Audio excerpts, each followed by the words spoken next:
After the release of the Steam Deck, the world is clearly turned upside down. Valve introduced the public to a portable PC capable of running all modern games without being tethered to a power outlet. And the best part, it's all at a price everyone can afford. While the concept of portable PCs isn't exactly new, Chinese companies have been selling similar devices long before the Steam Deck's release, albeit at a steep price of $1,000 or more, and without the same level of quality. That's why I was always skeptical about such portable devices. But time moves on, and the world changes. Now Chinese manufacturers are releasing portable PCs with quality that rivals the Steam Deck, and even with some very interesting and unique features. Meet the GPD Win 4. Not the latest release, but one of the most intriguing portable devices on the market. It aims to mimic the design of the legendary PS Vita, though slightly bulkier and with a sliding screen that reveals a keyboard underneath. Moreover, it recently got a so-called Pro version with upgraded hardware, so I'm incredibly curious to see what this device is all about and how it works. If you're just as curious, make yourself comfortable. I'll tell you everything. Let's get started. Let's start with the design, since in contrast to the huge, even monstrous portable PCs out there, the GPD Win 4 stands out. When the Steam Deck was released, everyone talked about its size. However, the GPD Win 4 with similar hardware looks quite compact. In fact, it's about the same length as the Switch Lite, Nintendo's most portable console, but of course, much thicker. It's no wonder people are calling it the new PSP or PS Vita. And that's not far from the truth. One look at the design and you can clearly see what inspired the designers. But as we know from many examples, designers and engineers don't always work in harmony, which can lead to strange decisions and uncomfortable ergonomics. However, that's not the case here. The console feels like a solid brick. Nothing creaks, wobbles, or falls off. It weighs quite a bit, close to 600 grams, yet it includes everything you need even if it's all tightly packed together. First of all, it has proper analog sticks. Well, almost. They're not as small and with short travel as those on the Nintendo Switch, but they're also not full-sized, like those on a standard gamepad or the Steam Deck. There's something in between, similar to what you'd find on a mobile game controller. You get used to controlling them fairly quickly. However, the placement still raises some questions. I just can't understand why everyone copies the asymmetric stick layout from Xbox gamepads. It's uncomfortable. On a regular gamepad, it works because everything is well calculated. But on portable devices, because the stick is close to the edge, your thumb has to bend in an unnatural way.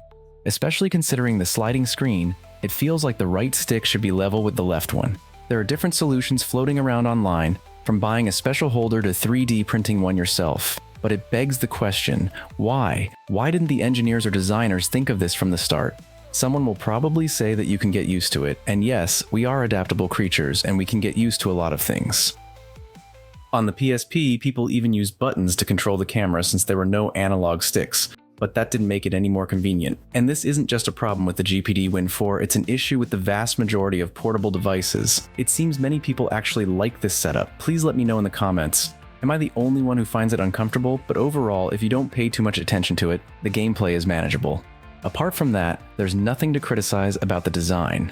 The buttons, though smaller than usual, are pleasant to press, and you don't have to stretch too far to reach them. The front also has standard start and select buttons, as well as a fingerprint scanner, which works well in Windows. The speakers, which sit right in your palms while playing, still manage to deliver decent sound.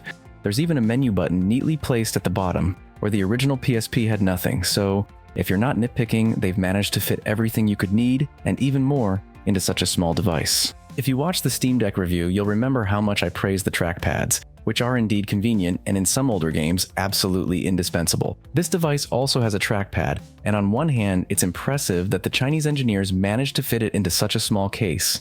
On the other hand, it's so tiny that it's often easier to use the touchscreen when needed, reserving the trackpad for pixel hunting or fine-tuning the cursor over small objects. Maybe that's how it was intended, who knows? But even the ROG Ally or MSI Cloud don't have this feature, so it doesn't quite reach the level of the Steam Deck, where you can even divide the trackpad into sections and use it as a quick access menu.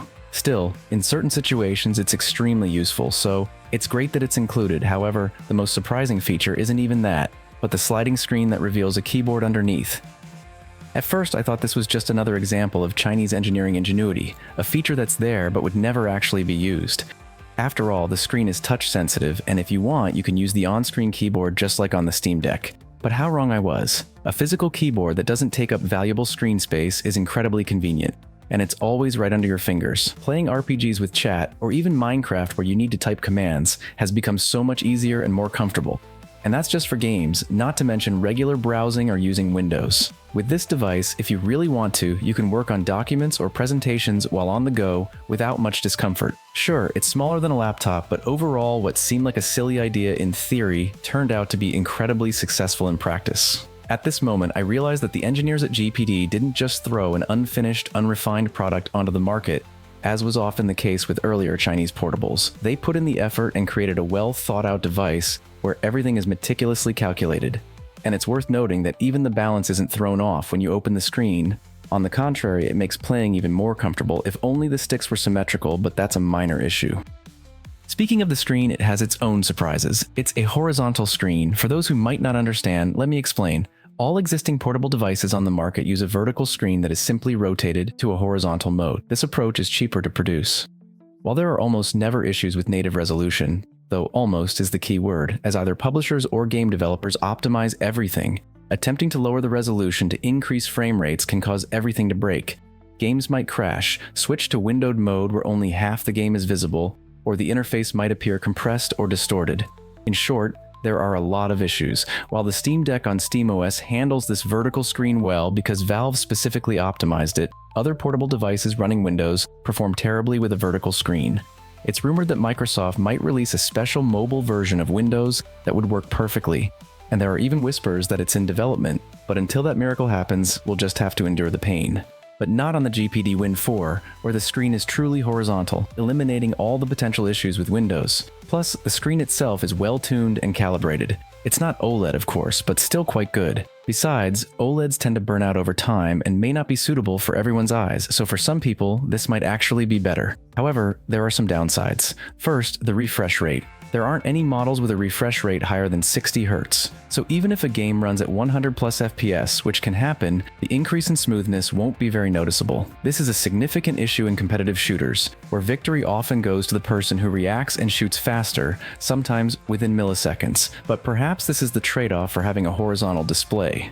Secondly, the screen size is 6 inches compared to, for example, the SteamDeck's 7 inches. While a 1-inch difference might not seem like much, it's still noticeable. Plus, the resolution is Full HD, which is excessive for the screen size. The SteamDeck's standard HD resolution continues to prove that it's more than sufficient. It puts less strain on the hardware, allows games to run more smoothly, and doesn't drain the battery as quickly. On a screen this size, you won't notice much of a difference anyway, especially considering that many games are already running on low settings. This helps save on costs, making the console more affordable while also improving performance and battery life, so it's a win for everyone.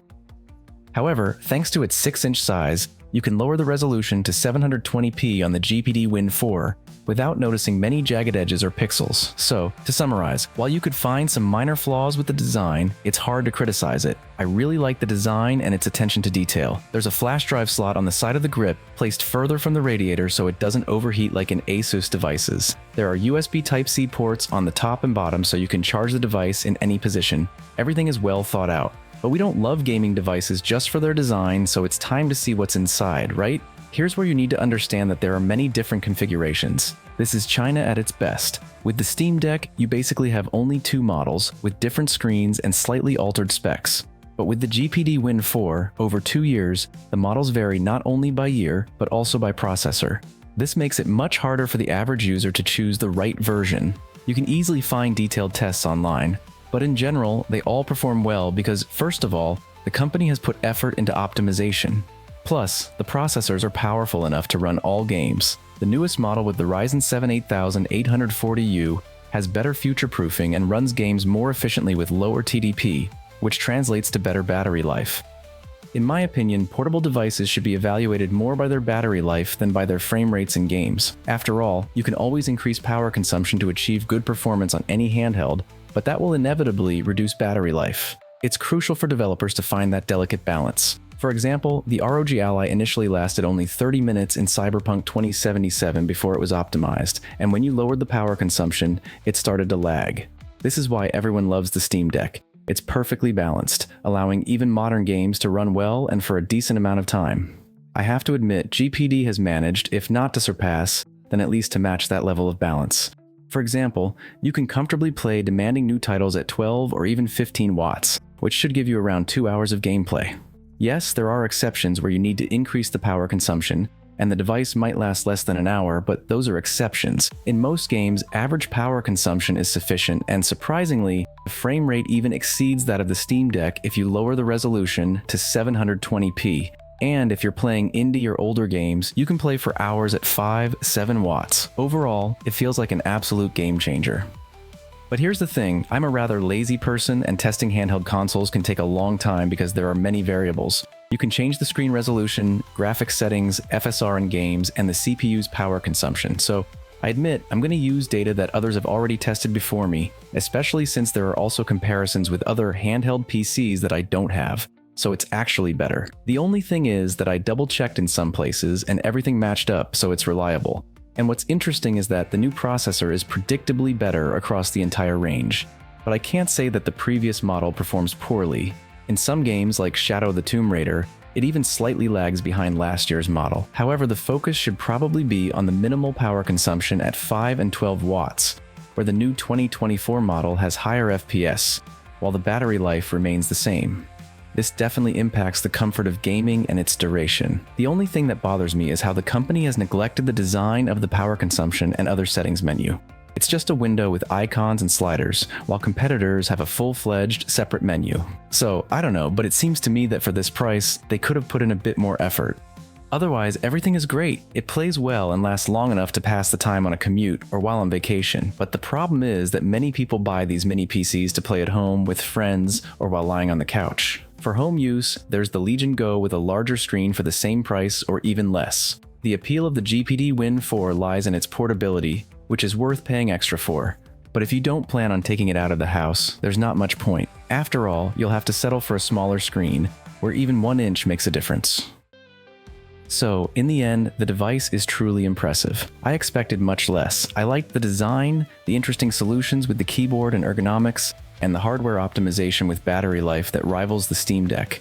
In terms of size, it has no equal. It's just perfect for travel and portability. The GPD Win 4 is no longer the flimsy plastic device that the Win 2 or Win 3 was. It's a fully fledged, proper portable device. The only real downside you can criticize this handheld for is the high price, which could buy you 2 base model Steam Decks if you wanted. But if you have the money, why not go for it? The only question is the durability of the sliding mechanism.